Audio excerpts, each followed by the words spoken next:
Assalamualaikum warahmatullahi wabarakatuh. Salam sejahtera bagi kita semua. Pada kesempatan hari ini kita akan membahas mengenai analisis data penelitian, di mana untuk materi pada pertemuan hari ini ada 4. Yang pertama, bagaimana kita analisis data penelitian kualitatif. Yang kedua, analisis data penelitian kuantitatif.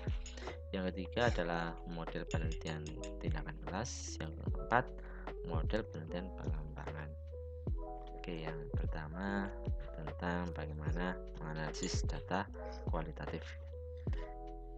Kita tahu bahwa sebelumnya penelitian kualitatif ini sifatnya induktif ya. Jadi sifatnya case. Jadi sesuatu yang khusus itu dianggap secara umum seperti itu. Kemudian peneliti adalah instrumen utama. Jadi peneliti ini berperan langsung, berperan aktif pada kegiatan penelitian karena peneliti adalah instrumen utamanya atau alat utamanya seperti itu.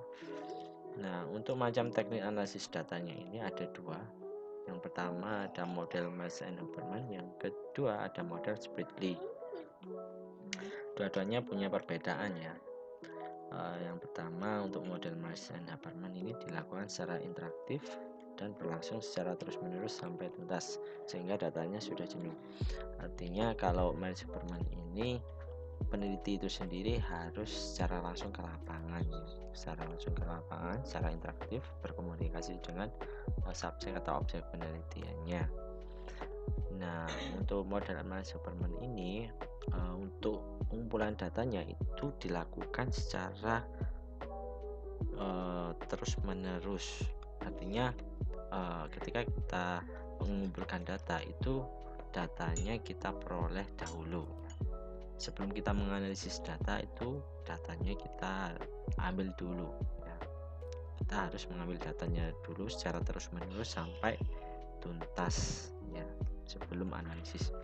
Beda dengan model Spradley ini juga sama ya, itu dilakukan secara interaktif atau terus-menerus. Artinya peneliti itu sendiri secara langsung ke lapangan. Nah, bedanya di sini kalau model Spradley ini tidak harus datanya itu dikumpulkan secara keseluruhan. Artinya apa? Artinya kalau kita mengumpulkan data di hari pertama, di hari kedua kita bisa analisis dulu datanya. Kemudian di hari 3 mengumpulkan data lagi, di hari keempat kita analisis lagi, dan seterusnya. Beda kalau tadi model Marsh and Huberman ini, kalau Marsh and Huberman ini datanya kita harus kumpulkan semua dulu di hari pertama atau 2 dan seterusnya. Setelah datanya dikumpulkan semua baru kita analisis. Kalau model Spradley ini beda. Ini dilakukan secara maju, bertahap, secara bersamaan analisis datanya. Jadi bertahap untuk pengumpulan datanya dan analisisnya seperti itu. Nah, ini model langkah-langkah penelitian untuk Marsh and Huberman.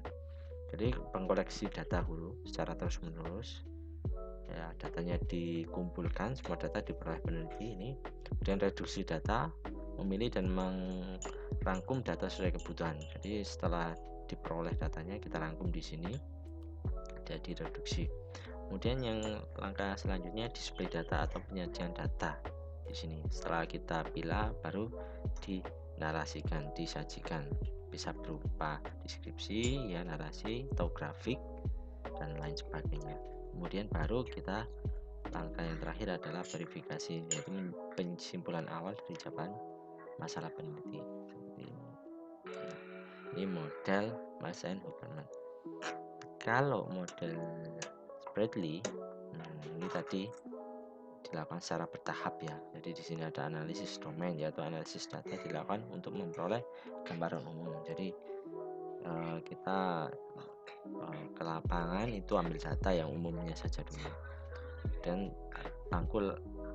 tahap selanjutnya analisis taksonomi, yaitu memahami gambaran umum domain, membagi menjadi sub domain. Jadi kalau misalkan analisis domain ini kita ingin menganalisis data tentang prestasi atau hasil belajar siswa.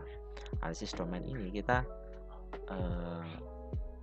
secara umum ya, prestasi belajar siswa itu bisa kita lihat dari misalkan dari rapotnya seperti itu. Rapotnya kita kumpulkan. Kemudian langkah selanjutnya analisis taksonomi. Nah, taksonomi ini memahami gambaran umum domain menjadi sub-sub domain. Jadi gambaran umum domain ini dibagi menjadi sub-sub.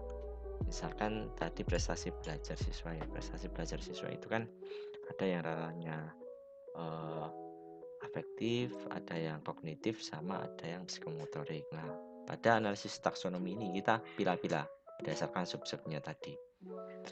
Kemudian kompozisional, mencari perbedaan spesifik pada setiap domain. Jadi dari ketiga perbedaan tadi ya, afektif, psikomotorik, sama kognitif tadi, kita lihat perbedaannya. Misalkan siswa A, siswa 1, 2, dan 3 seterusnya kita pilih ya. Jadi prestasi kognitifnya berapa, psikomotoriknya berapa, afektifnya berapa, itu kita lihat perbedaannya. Apakah prestasi belajar psikomotorik itu ketika tinggi, apakah afektifnya juga tinggi atau sebaliknya, dan seterusnya.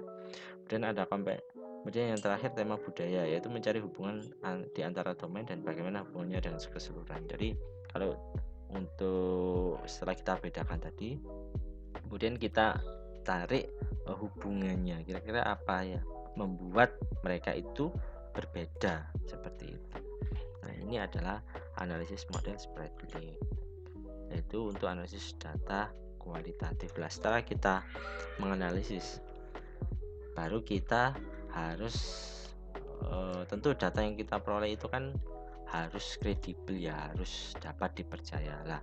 Agar data yang kita peroleh tadi bisa dipercaya, analisis juga bisa dipertanggungjawabkan, maka diperlukanlah teknik keabsahan data atau uji keterpercayaan. Nah, di sini ada beberapa macam teknik keabsahan data ya. Ada keandalan, keteralian, kebergantungan, ketegasan, sama triangulasi. Kalau keandalan ini mengecek temuannya. Jadi temuannya dicek apakah benar-benar sesuai dengan data satu sama lainnya. Ya, pengecekan temuan, jadi dicek lagi temuannya. Apakah ada yang keliru, apa ada yang terlewat, dan sebagainya. Dan ada keteralian, mengecek sumber data. Jadi sumber datanya dicek lagi. Audit data dan temuan. Kalau yang ketiga sini pemeriksaan semua. Jadi semua data yang diperoleh itu diperiksa. Ada yang cacat, ada yang sekiranya tidak memenuhi syarat, seperti itu. Yang keterima, triangulasi ini menguji tingkat kepercayaan penelitian. Jadi untuk triangulasi ini ada 3 macam ya. Ada yang triangulasi metode, sumber, sama teori. Nah, untuk teknik keabsahan data ini biasanya yang sering digunakan ini pakai triangulasi ini. Nah, yang triangulasi metode misalkan ini mensinkronkan ya antara hasil wawancara dengan observasi. Jadi ketika kita wawancara, hasil wawancaranya itu kita cek dengan observasinya apakah sama. Nah, datanya seperti itu. Kalau sumber ini hasil pernyataan objek ya, pernyataan antar narasumber lah, antar objek penelitiannya ya, pernyataannya apakah sama.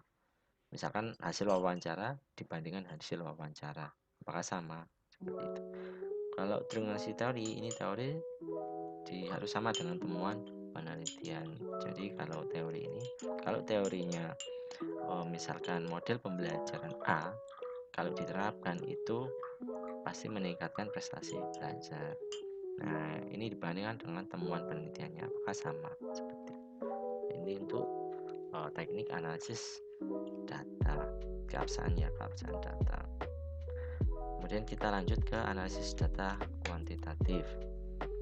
Ini lawan dari data kualitatif. Kalau analisis data kuantitatif ini sifatnya deduktif, atau istilahnya itu mengeneralisasikan case-nya, atau sesuatu yang umum itu bisa digunakan bisa digeneralisasikan atas objek tersebut seperti itu.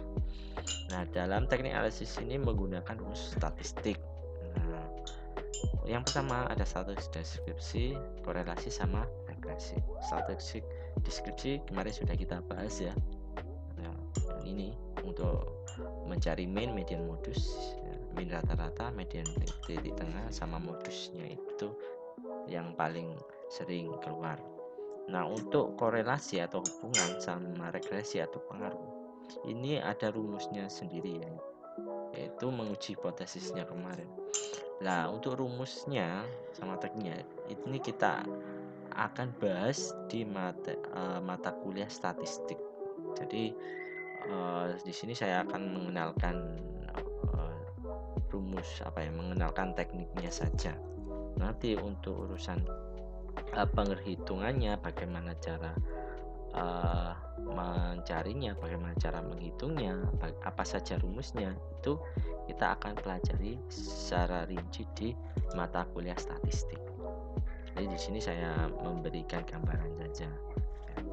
Kemudian untuk langkah-langkah penelitian kuantitatif itu ada scoring, coding, tabulasi, sama deskripsi.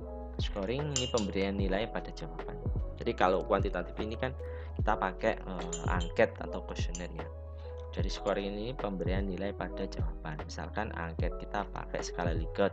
Skala Likert kemarin kan ada 4. Misalkan jawaban ada 4 pilihan jawaban. Misalkan A sangat setuju, B setuju, C kurang setuju, D tidak setuju. Nah, kita beri skor di sini. Misalkan yang A yang sangat setuju itu kita beri nilai 4, yang setuju 3, yang kurang setuju 2, yang tidak setuju 1, katakan seperti itu. Ini kita memberikan nilai itu. Kemudian coding, mengklasifikasikan dan memilah-milah data. Jadi kita mengklasifikasikan ya antara narasumber responden 1, 2, 3, kita pilih mana yang sekiranya itu nilainya paling tinggi, ya kita pilih-pilih. Mana yang menengah, mana yang lebih rendah. Kemudian tabulasi, yaitu membuat tabel untuk masing-masing data. Jadi kita buat tabulasi tabelnya lah, ya kita buat grafiknya seperti itu. Kemudian yang terakhir adalah deskripsi dan uji statistik, yaitu mendeskripsikan nilai dan melakukan uji statistik sesuai dengan rumus yang dipilih. Jadi ini sudah masuk karena menarasikan hasil tabulasinya ya. Jadi ketika sudah kita